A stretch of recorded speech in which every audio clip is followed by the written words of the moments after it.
بسم اللہ الرحمن الرحیم وصلی اللہ علی محمد وآلہ اما بعد۔ تمام میرے ناظرین، حاضرین و سامعین، السلام علیکم ورحمۃ اللہ وبرکاتہ۔ چھینکنے کے حوالے سے ایک دو روایات جو بڑی اہم ہیں آپ کے گوش گزار کرنی ہے اور بخوبی اس کو سماعت کیجیے۔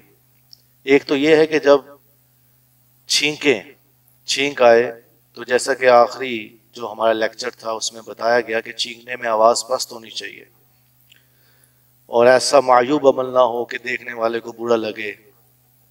اس کے ساتھ ساتھ اسلام کے مطابق یہ بھی حکم ہے کہ آپ جب چھینکیں تو اس کے بعد الحمدللہ کہیں۔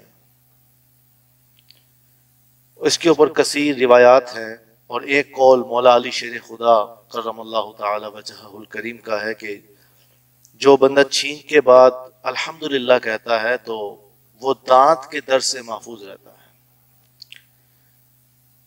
تو ایک تو الحمدللہ کہیں، اور دوسرا یہ کہ جب آپ کے سامنے کوئی الحمدللہ کہے، چھینکے اس کے بعد الحمدللہ کہے، تو اس حوالے سے یہ حکم ہے کہ سننے والے پر یہ واجب ہے، ضروری ہے کہ وہ اس کا جواب دے۔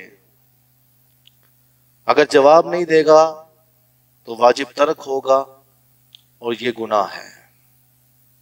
اس کا جواب یہ ہے یرحمک اللہ، یرحمک اللہ، یرحمک اللہ۔ تو اس کو یاد بھی کر لیں اور اس کو اپنی عادات میں لائیں۔ اللہ پاک ہم سب کو آقا علیہ الصلوۃ والسلام کی تعلیمات پہ عمل کی توفیق دے۔ انشاءاللہ پھر ملاقات ہوگی۔ السلام علیکم ورحمۃ اللہ وبرکاتہ۔